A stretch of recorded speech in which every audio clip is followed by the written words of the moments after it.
Hey everyone, welcome back to another video from Past Pawns. Today we're going to be talking about the Caro Kann, the advanced variation with the move c5. I think it's a lot easier to cover and it kind of showcases very similar ideas with bishop f5. So it's good to build this foundation first and then we move on to bishop f5, and from there bishop f5 will seem a lot more intuitive.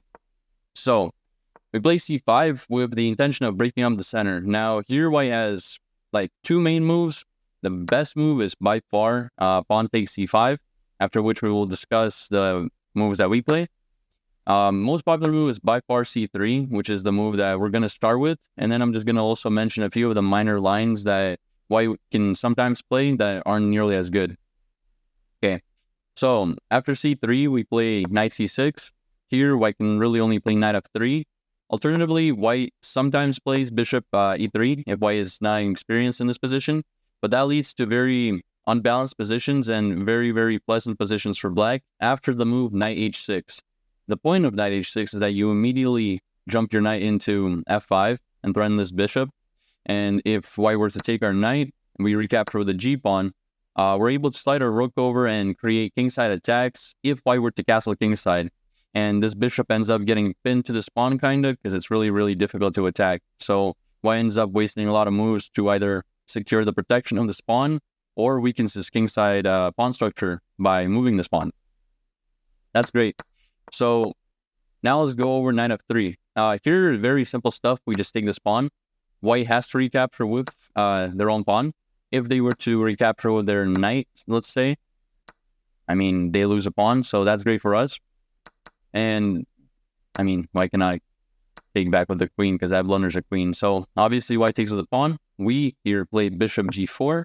And here, I mean, white has a couple of moves. The most, I'd say, accurate move is bishop e2, just solidifying the knight. If white were to do something like h3 at any moment, we will always take this knight. And after the queen takes, we win this pawn. If, let's say, white goes by the same logic that we did in the knight h6 variation and takes this pawn in order to open up this rook, this does not really affect us because in this particular case, we likely will not castle and we'll just keep our king in the center because our pawn structure is so safe that after e6, we're able to just not castle for the entire game and be completely fine. So we play something like e6, knight e7, knight f5.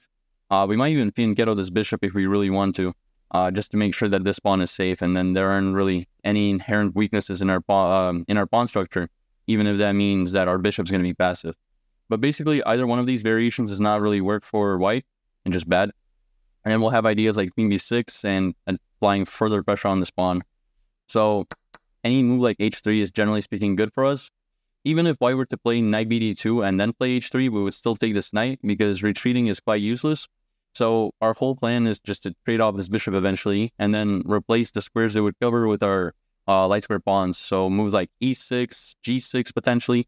We don't even have to do that, just e6, and we get this light square pawn chain, which is really, really good for us.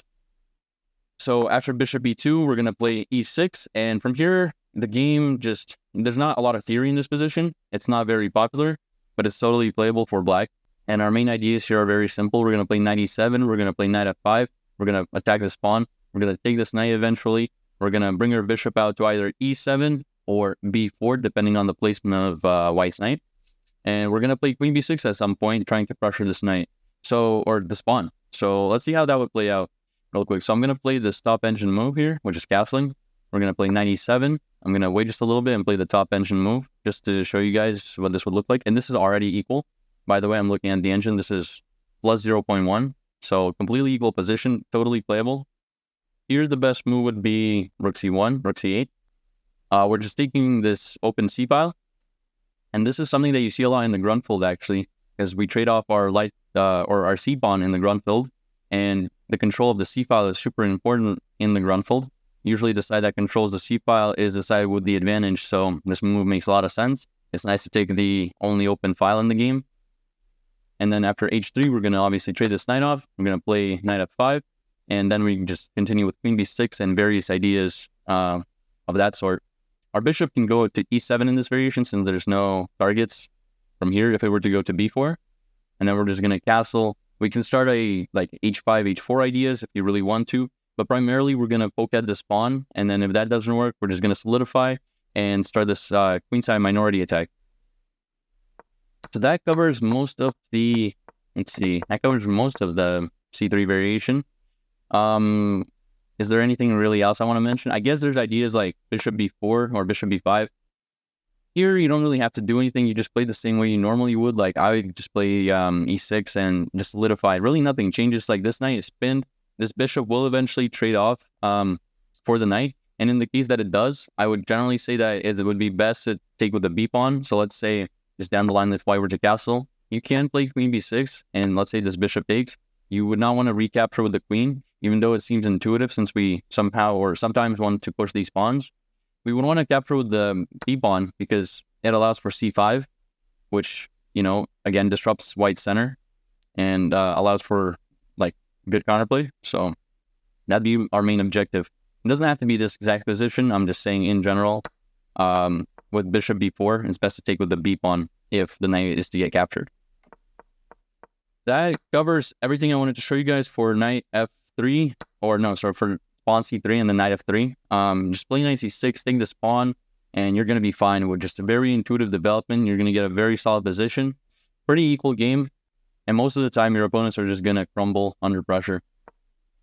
Now, let's see. Let's cover the main move, and then we're going to cover some minor lines at the end just to make sure you guys know how to punish those because they're definitely not good. So if the pawn were to take, we have two moves here. We have knight c6 or e6, sorry, e6 or knight c6. Either one of these moves work, but knight c6 does not score well at all with, especially with the database. If you check, I think white has like a 45% win rate, and that's not something you really aim for. e6 isn't great either in terms of win rate, but it's a lot better, and I feel like it's a lot easier to play e6 because ultimately you're just right away getting rid of the weakness you have. So d5 is no longer a target. You're instantly threatening this pawn, and you're preparing knight c6. Now, what is the drawback of e6 prior to playing knight c6? So if we were to play knight c6, the most popular move here is knight f3, and you're able to develop this bishop out. But white gets a lot of counterplay after a couple of moves. So the main drawback of e6, even though it's a technically better move, is that your bishop is very, very passive. The good thing about this is that we're generally speaking going to take this pawn and then develop it with moves like b6 and bishop a6. So we're going to eventually trade this bishop off. So I wouldn't worry too much about how passive this bishop is. We're just going to adopt a few of the techniques in the French defense. So similar ways of development with b6 and bishop a6. And we're going to be completely fine. So after e6, white has a couple of moves here. The main move is a3, but let's quickly cover everything else that white can do. So if the white just lazily develops, let's say like knight f3, we're going to capture this bishop, and then as soon as you see a3, you don't want to move this bishop back. You want to play something like a6, because the bishop on a7 is much more better or much more powerful than it is on any other square. So if something like b4 was played, you can just draw back here, and this is great because why? Because it allows queen b6, it allows like knight c6 ideas, and then you drop the bishop to b8 to darken this e4 or e5 pawn. It becomes a huge target. So that's something we want to look forward to. And this square is very comfortable because it also applies pressure on the f2 and g1 file where white plans to castle. So overall, a7 much better square than e7 for the dark square bishop.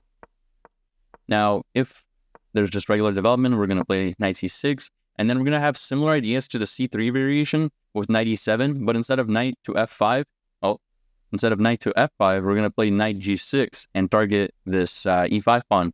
Since there's no supporting d4 square, we can just place our knight on g6 and hit these pawns. We are never worried about the bishop capturing our knight because 1, we get the bishop there, and 2, we take with the h pawn and open up the h file, which is great for us because the rook is open and we're staring down this h pawn, which becomes an inherent target. We'll eventually have like some sort of kingside attack, especially once white castles. And let's just say, let me just play some random moves and show you guys like as an example. If white were to capture here, this would be great for us. You're going to try to get rid of this knight. You're going to try to dislodge it, and then you're going to attempt to play queen h4 or double your rook. So you're not going to really castle in this position. The best move apparently is after 8-3. Yeah, just bishop d7. You don't even have to trade off this bishop. And so you're going to be completely fine. And that pretty much sums up this variation. So let's go over the main move now.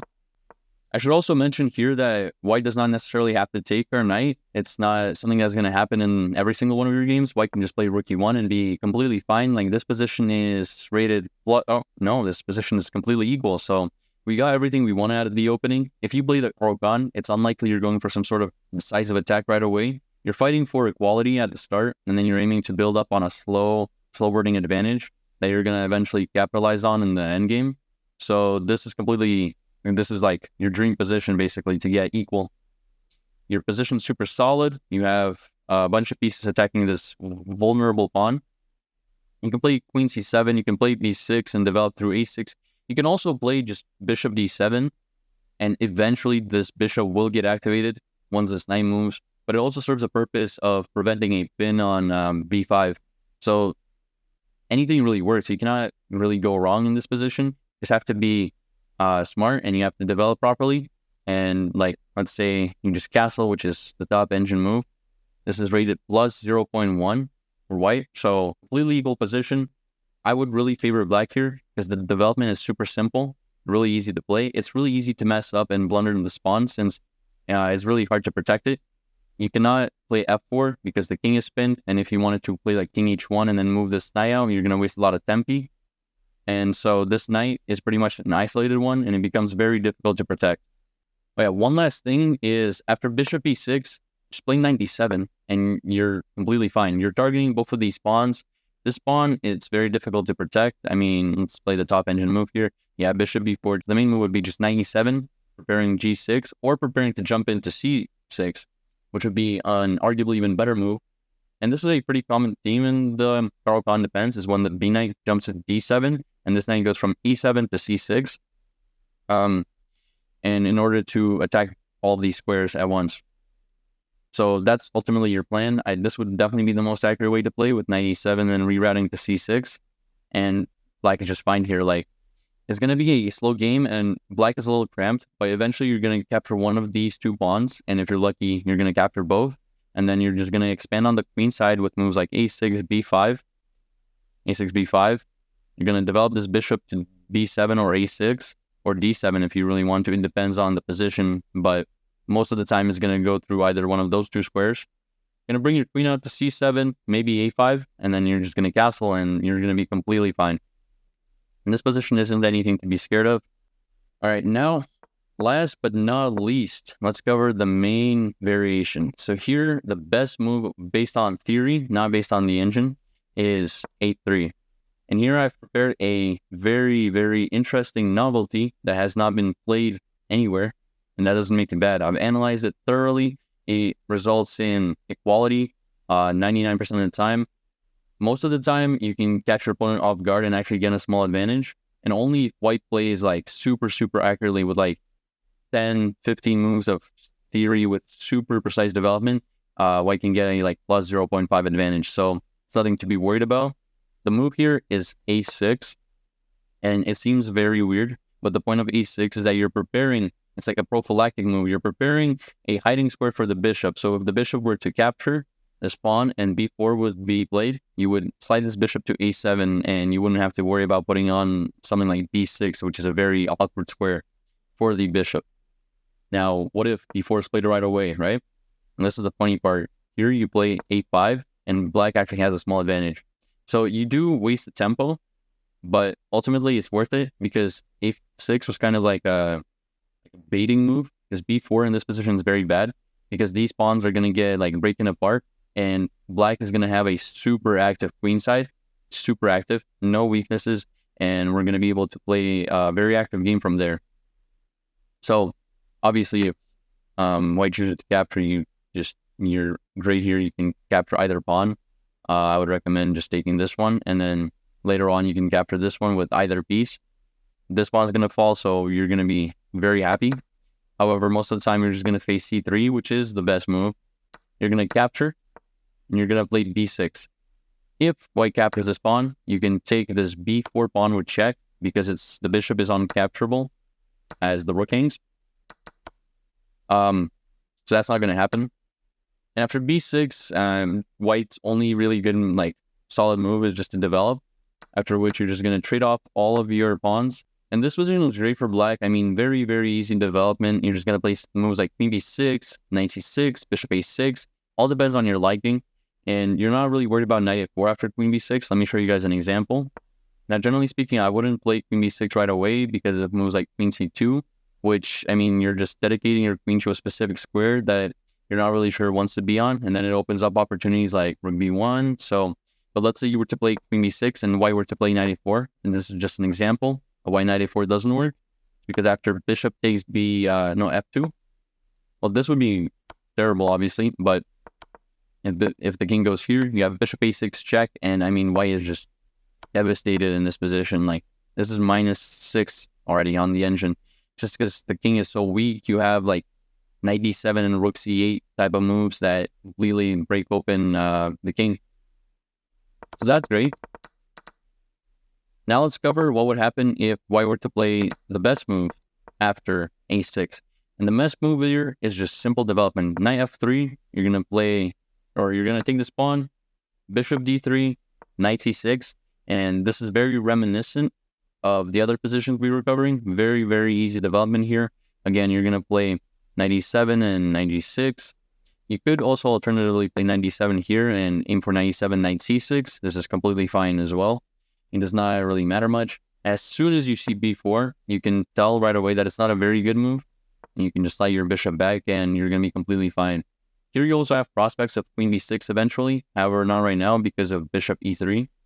But if the bishop were to, let's say, go to this square, you can play queen b6. No, not right here. I guess you have knight e7 here, and you're also fine.